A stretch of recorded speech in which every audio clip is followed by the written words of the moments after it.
noite a todos, sejam todos bem-vindos a mais uma reunião, a uma palestra pública do Centro de Estudo da Espírita Fonte de Paz.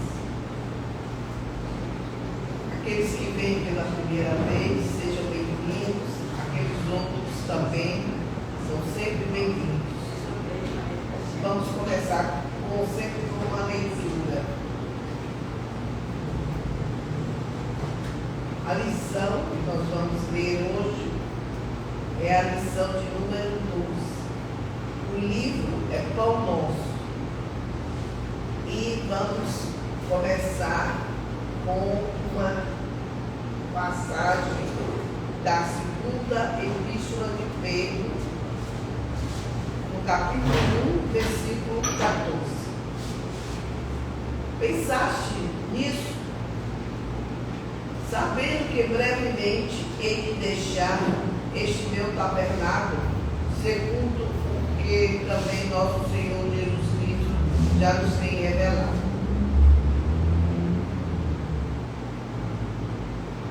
Vamos ver o que aqui nosso querido Emmanuel nos traz através do nosso Chico Xavier. Se muitas vezes grandes vozes do cristianismo se referiam a supostos crimes da carne, é necessário mencionar as fraquezas do erro, as inferioridades do próprio espírito, sem concentrar falsas acusações ao corpo, como se representasse um papel de verdugo implacável, separado da alma, que ele seria então prisioneira e vítima. Reparamos que Pedro denominava o organismo como sendo seu tabernáculo. O corpo humano é um conjunto de células aglutinadas ou de fluidos terrestres que se reúnem sob as leis planetárias, oferecendo ao espírito a santa oportunidade de aprender, valorizar, reformar e engrandecer a vida. Frequentemente, o homem, qual operário ocioso ou perverso, imputa ao instrumento útil as más qualidades de que se acha acometido.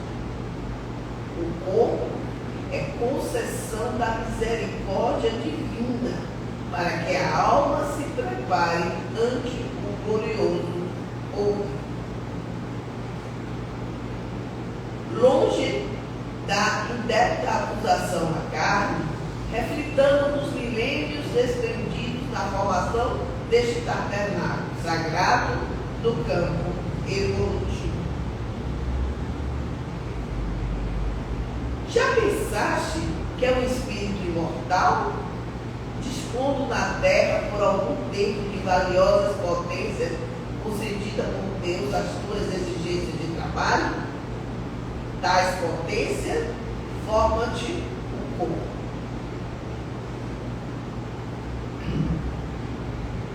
Que fazes teus pés? Que fazes de teus pés, de tuas mãos, dos teus olhos, do teu cérebro? Sabe que esses poderes te foram confiados para honrar o Senhor, iluminando a ti mesmo? Medita nessas interrogações e santifica teu corpo, nele encontrando o templo de Emmanuel. Portanto, meus queridos, essa lição belíssima, mostrando o quanto é importante essa encarnação, o objetivo dessa encarnação, para a gente cuidar bem do corpo e, consequentemente, cuidando bem do espírito, este corpo será bem cuidado. Vamos orar. Querido Jesus, Mestre amado, gratos somos por estarmos aqui mais uma vez reunidos em seu nome, para mais uma noite de estudo do seu Evangelho de amor. Vibremos por esta nossa querida companheira Renata, assim como todos aqui presentes, que possam levar aos seus lares o carinho, a esperança e o amor. Tenhamos todos nós uma semana de muita paz, de muito amor, e vibremos com todos aqueles que neste momento estão em aflição, para que possam receber do seu anjo guardião uma lição, uma intuição para a melhora do seu espírito. E assim seja.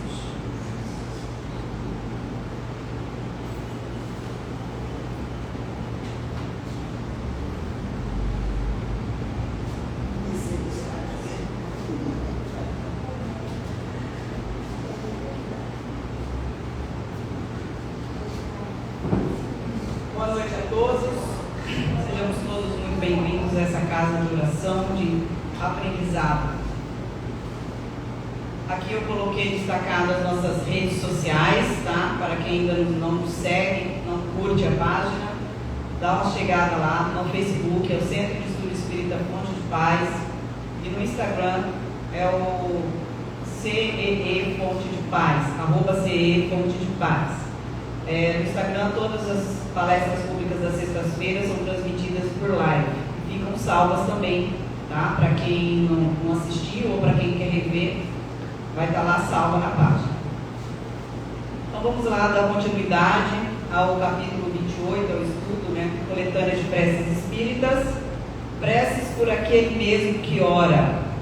E aí estamos aqui no itens 40 e 41, onde fala prevendo próximo à morte. Então, uma prece ali que Kardec nos sugere no momento em que estejamos sentindo próximo ali, né, do desencarne e da morte.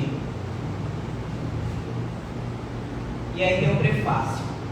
A fé no futuro, a orientação do pensamento durante a vida para os destinos vindouros favorecem e aceleram o desligamento do espírito, por enfraquecerem os laços que o prendem ao corpo. Tanto que, frequentemente, a vida corpórea ainda se não extinguiu de todo e a alma impaciente já lançou o voo para a imensidade. Ao contrário do homem que concentra nas coisas materiais todos os seus cuidados, aqueles laços são mais tenazes, penosa e dolorosa é a separação. E cheio de perturbação e ansiedade, o despertar no além-túmulo.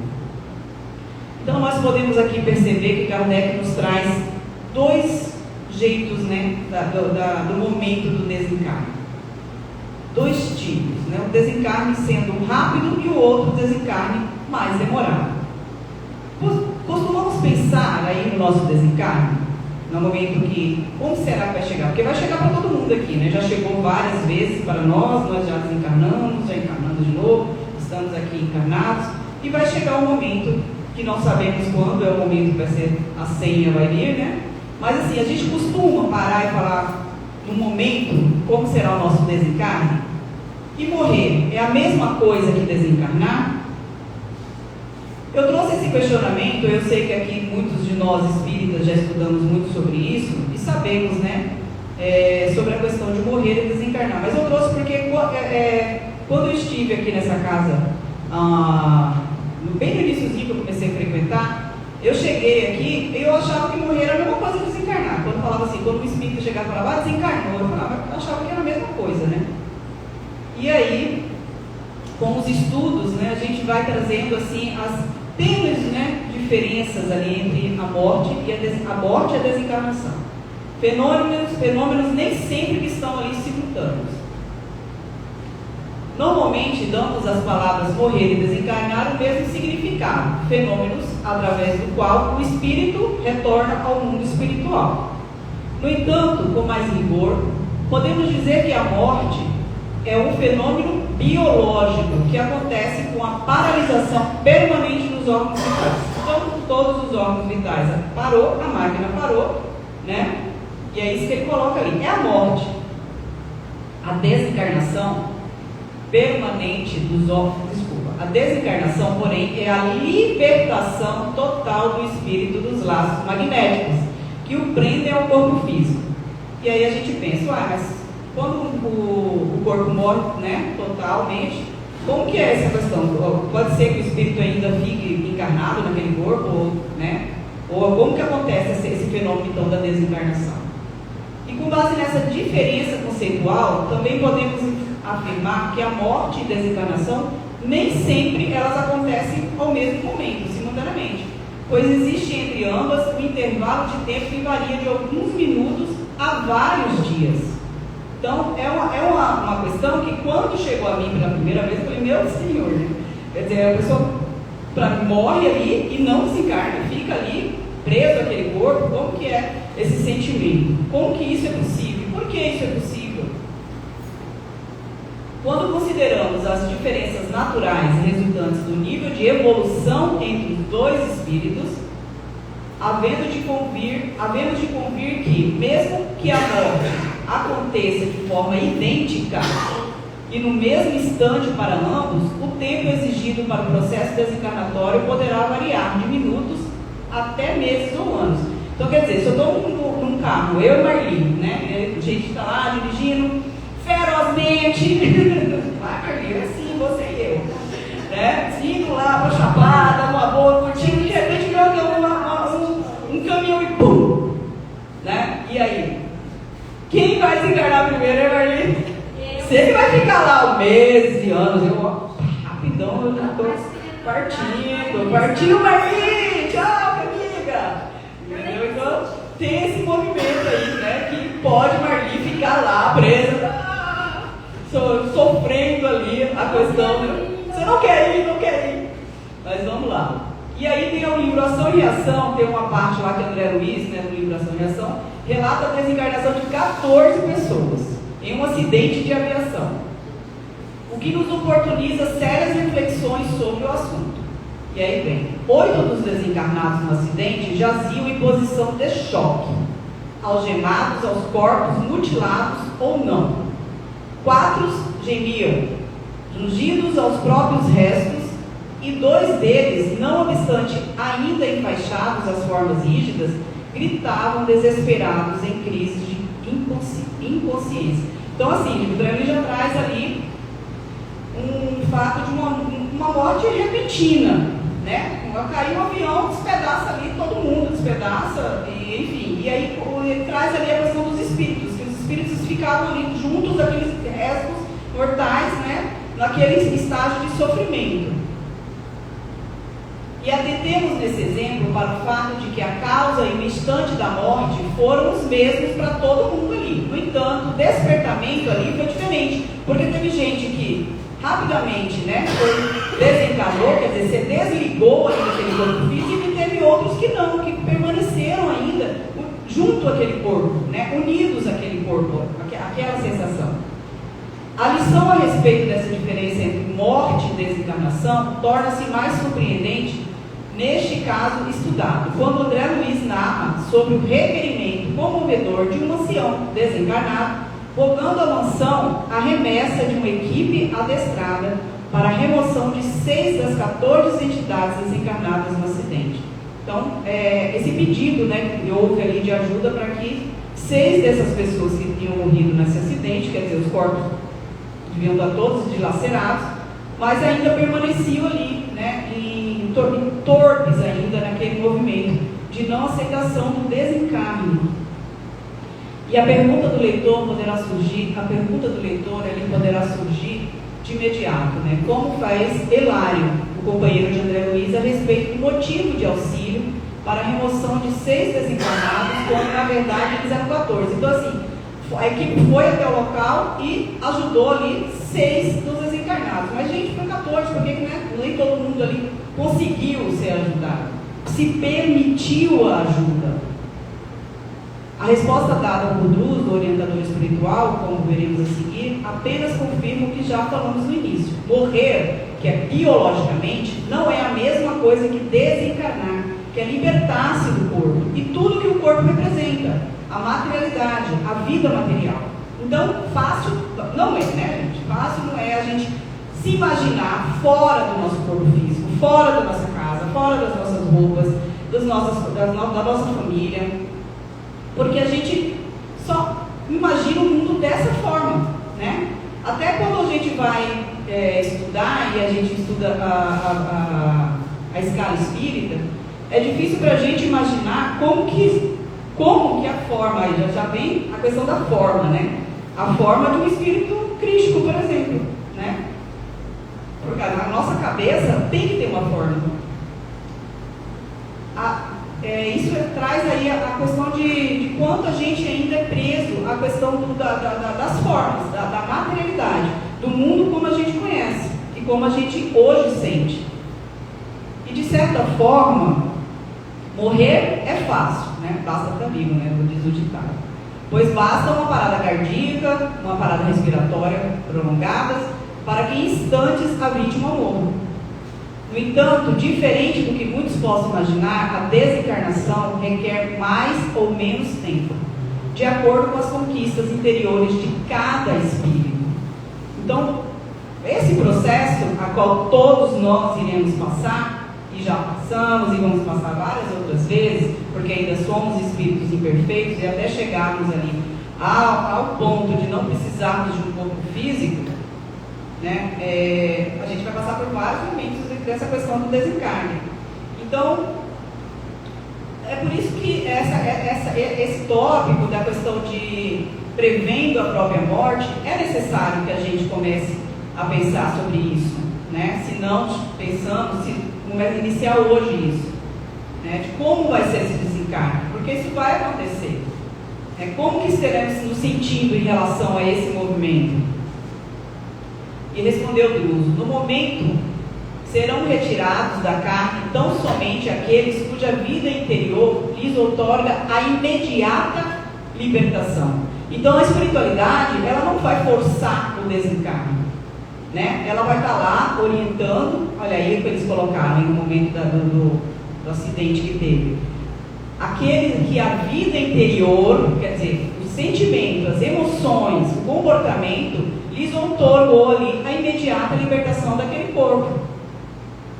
Quanto aos outros, cuja situação presente não lhes favorece o afastamento rápido, então a hora vai afastar, mas o rápido da armadura física, permanecerão ligados por mais tempo aos despojos que lhe dizem respeito. Quanto mais, por própria deliberação, nos escravizamos às fortes impressões dos sentidos, através dos vícios e apegos da matéria, mais tempo gastaremos para esgotar as energias acumuladas do nosso perispírito.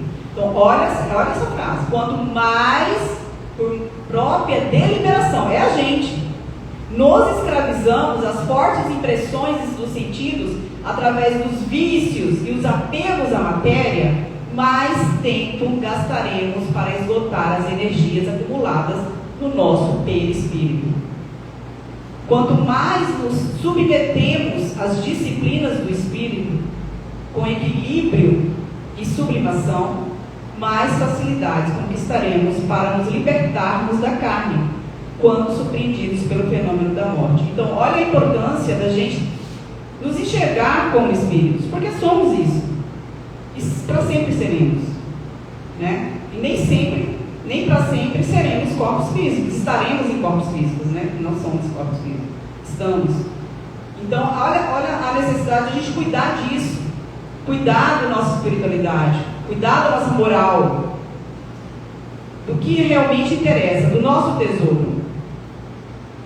Portanto, amigos, em que pese Kardec tenha nos apresentado um modo de prece para o momento em que nos percebemos perto da morte, de nada adianta a prece se durante toda a nossa existência vivemos ligados às coisas do mundo, como se não existisse uma vida futura, uma vida espiritual. Então estamos aqui, né, num templo, né, numa casa espírita. Então isso nos leva a crer que todos aqui entendem que somos espíritos imortais e que reencarnamos, né? Que isso é um fato para nós. Então, quantos de nós realmente, assim, em alguns momentos da nossa vida, paramos para realmente sentir que existe essa vida futura? Que somos espíritos, né? E não ficamos tão envolvidos nas coisas materiais, no que acontece aqui. Ah, mas não é para viver o mundo material, então é para se abster completamente? Não, porque a gente está aqui também para viver as coisas do mundo, porque senão não ia precisar a gente estar encarnado, né? Mas qual que é o peso que a gente dá, né, a importância que a gente dá nessa balança?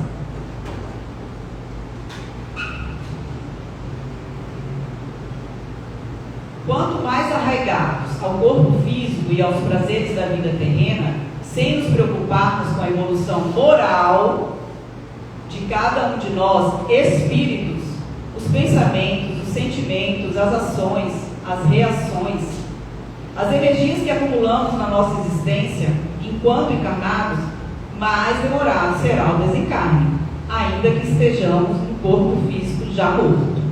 Então, não é porque morreu o corpo físico, né, que estaremos ali libertos dele e de tudo que ele representa, daquela vida, daquelas emoções, daqueles desejos. E aí eu trouxe aqui do dicionário sobre o desencarne. Segundo o dicionário, Michaelis, dicionário, desencarnar é deixar a carne, passar para o mundo espiritual. Morrer é deixar de viver, extingue-se as funções vitais, falecer. Aí eu trouxe também, eu vim tocando nessa palavra perispírito, e aí, né, temos aí eu trouxe até essas fotinhas onde tem o espírito, o perispírito e o corpo físico, né? E o Kardec nos traz nos livros A Gênese e no livro dos Espíritos o fenômeno da encarnação e do desencarne. Mas antes ali de entrarmos de como funciona tudo isso, né, a encarnação e o desencarne, vamos ver o que é o perispírito, né? E aí temos aí vários conceitos: o corpo astral, né, para os esotéricos, temos o corpo fluídico, mediador plástico, modelo organizador biológico. Então, são vários os conceitos que se dão ali no que a gente chama de perispírito, que é esse corpo fluídico. Perispírito é um envoltório semimaterial, também chamado corpo fluídico ou etéreo. Nele se encontram todos os órgãos e estruturas biológicas necessárias à vida no plano físico, daí ser considerado modelador do corpo físico. Então, o perispírito, esse aqui é o nosso corpo físico, né? E a gente tem um corpo fluídico que corresponde idêntico ao que se chama de perispírito. Então, para cada órgão nosso físico, para cada célula nossa física, existe um componente, né, idêntico ali no perispírito. É como se fosse um recalque, um decalque, né? Antigamente se falava nisso, decalque. O doutor Luiz sabe bem, né, doutor? Decalque, lembra da mimeográfica? Peraí, gente, eu vou beber só uma aguinha. Esse ar-condicionado está secando. Secando ali. Está grudando. Então, o perispírito é como se fosse tirar suas células ali, né? E fica mais fluídico. É um envoltório. Ai, obrigada. Obrigada, amiga. E aí eu trouxe também essa parte ali da Gênese, que é um livro incrível, maravilhoso. Quando o espírito deve se encarnar no corpo humano em vias de formação, um laço fluídico, que não é outra coisa senão uma expressão do seu perispírito, liga-se ao germe, que é o embrião que está começando a se formar. Isso daqui, gente, é o fenômeno da encarnação, né? É como funciona ali a encarnação. Para o qual se acha atraído por uma força irresistível desde o momento da concepção. Então, no momento que está se formando, tem uma célula, espermatozoide e óvulo junto, pronto. Aí começa a formação ali do embrião, 2, 4, tal, daí assim vai multiplicando. Para cada célula formada, há uma ligação feita, um laço ali com o nosso perispírito. Então, todas as células existe um correspondente ali no nosso perispírito. À medida que o germe, que é o embrião, se desenvolve, o laço vai se apertando sobre a influência do espírito, do princípio vital material, do germe.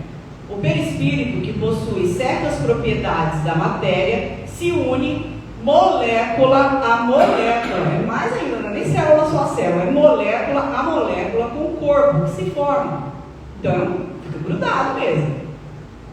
De onde se pode dizer que o espírito, por intermédio de seu perispírito, toma de alguma sorte raiz desse germe, como uma planta na terra. Quando o germe está inteiramente desenvolvido, como a inteira formação do corpo, a união é completa. Então, ele nasce para a vida exterior. Então, entendemos ali a formação, como que o espírito encarna, né? Há essa atração irresistível, inevitável, e a formação vai formando o corpo físico, vai juntando o laço a laço com o perispírito. Por um efeito contrário, essa união do perispírito e da matéria carnal, que se cumprira sob a influência do princípio vital do germe, quando esse princípio deixa de agir, que é o princípio vital, em consequência da desorganização do corpo aí físico, a união que era mantida por uma força atuante cessa, quando essa força deixa de agir. Então o perispírito se desliga, molécula a molécula. Então é um processo também de desencarne, né? Do mesmo jeito que para encarnar tem todo um procedimento célula a célula, para desencarnar também tem todo esse procedimento reverso. Como estava unido, e o espírito se entrega à sua liberdade. Assim, não é a partida do espírito que causa a morte do corpo, mas a morte do corpo que causa a partida do espírito. Isso para mim, quando eu estudei a Gênesis, foi uma coisa nova, né? Porque eu, antes de estudar a questão da doutrina espírita, eu imaginava assim, a gente morre e o espírito vai-te embora, né? E fica lá e o corpo morre. Mas não, na verdade é o corpo físico que não tem mais funcionamento algum, né? E aí ele dá a possibilidade desse desenlace célula a célula até o desencarne total. Allan Kardec, ainda na obra do Livro dos Espíritos, registra a orientação da espiritualidade maior quanto à diferença entre morrer e desencarnar, sobretudo ao explicar que estes não são processos simultâneos. E aí tem a questão 149. Em que se torna a alma no instante da morte? Resposta: volta a ser espírito, quer dizer, retorna ao mundo dos espíritos, que deixou momentaneamente. Então isso daqui é importante a gente entender, né? Que a alma largou do corpo, ela volta para o mundo espiritual, aonde é um mundo real, né? Na verdade é um mundo real, uma vez que somos espíritos. E esse mundo aqui hoje, né? Que toda hora se transforma, é um mundo que a gente vem para aprender, a gente vem para ter experiências junto com outros irmãos, para crescer. Então, a resposta é bem simples: volta a ser espírito. Não que não deixemos de ser espírito, né? Mas a alma, a gente dá um nome ao espírito que está ali encarnado, né? Aí vem outra questão, 155. Como que se opera a separação da alma e do corpo? Kardec pergunta. E a resposta: rompidos os laços que a retinham, ela se liberta. Então os espíritos já trazem ali também a questão de que há esses laços, né? E que esses laços são desenlaçados. E aí a alma se liberta, porque não tem porquê mais ficar naquele corpo que vai apodrecer, enfim. E aí tem um complemento dessa questão. A separação se opera instantaneamente ou por uma transição brusca? E aí Kardec vai perguntar, mas é de uma hora para outra, pá, que acontece? Há uma linha de demarcação bem nítida ali entre a vida e a morte, está vivo e está morto?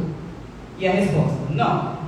A alma se liberta gradualmente e não se escapa como um pássaro cativo que ganha subitamente a liberdade. Esses dois estados se tocam e se confundem. Assim o espírito se liberta pouco a pouco. Lembra da questão do desencarne? Que é pouco a pouco, célula a célula, que vai fazendo aquele desenlace que foi feito quando do encarne. É isso que ele coloca. Não é de uma hora para outra, pá. É pouco a pouco os seus laços são desfeitos.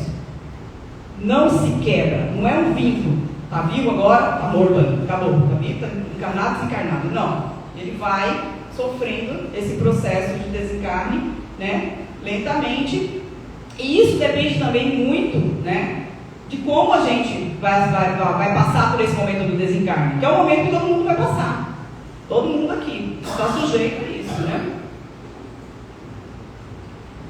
E aí, vamos então lembrar a questão trazida por Emmanuel, quando a doutora Teresa leu a lição, que ele colocou: já pensastes que és um espírito imortal, dispondo na terra, por algum tempo, de valiosas potências concedidas por Deus, as tuas exigências de trabalho? Né? Então ele já traz para a gente. Vocês já pensaram que vocês são espíritos? E é um espírito imortal que vai dispor ali na Terra só por algum tempo, né, de valiosas potências, quer dizer, nossa inteligência, esse corpo todo, né, que é uma máquina que vem se desenvolvendo, e a doutora Teresa estava falando sobre essa questão da evolução ali do corpo, né? A gente já pensou que passou por toda essa questão da evolução, nos foi dada a possibilidade de estarmos encarnados. As exigências que temos para o nosso trabalho, e aí eu trago esses questionamentos para nós. O que temos feito para o nosso melhoramento moral? Temos praticado a caridade? Temos nos conectado com os nossos espíritos protetores? Todas as palestras, né, várias dessas palestras passadas, fala sobre essa questão do espírito protetor, do nosso anjo da guarda, da necessidade da gente se conectar com ele, de como se fazer isso, né, em que estado a gente consegue essa conexão. E aí, temos nos conectados com esses espíritos protetores? Temos estudado e, acima de tudo, praticado o que há no Evangelho? Então a gente para a gente poder abrir lá a parte do Evangelho, dar uma lida, uma estudada, né, e se autoanalisar a respeito daquilo. Temos aplicado o auto-perdão ou o perdão ao próximo? Temos aceitado o outro na sua integralidade? Essa parte é bem difícil, né? Bem difícil, confesso. Mas e aí? A gente tem buscado, né, possibilidades e chances de aceitar o outro da forma que ele é? E nos aceitar também, né? Temos olhado para fora da nossa própria realidade, da nossa vida, dos nossos afazeres. A gente tem olhado, abre a janela e dá uma olhada para ver como que está acontecendo lá fora com os outros. Temos buscado os pensamentos elevados, ou a gente só fica ligando televisão, a rádio, o que for, para ouvir violência, né, e coisas ruins? A gente tem buscado ali pensamentos elevados? Temos nos esforçados para proteger o planeta da destruição, com a escolha do que consumimos e do que produzimos de resíduo? A gente tem esse planeta maravilhoso, e aí a gente está, de alguma forma, pensando, pô, o que eu estou consumindo, a quantidade que eu estou consumindo, o que vai para o lixo, o que eu coloco? Ou temos violentado consciências, né, exigindo que o outro pense da forma e haja da forma com que nós achamos correto? Temos buscado apenas nossa satisfação pessoal, agido com preconceitos, agredido a nós ou a outrem, dado audiência à violência? Temos julgado o próximo, deixado de nos autoanalisar, feito tantas coisas que nada acrescenta no nosso desenvolvimento enquanto espírito que somos? E aí?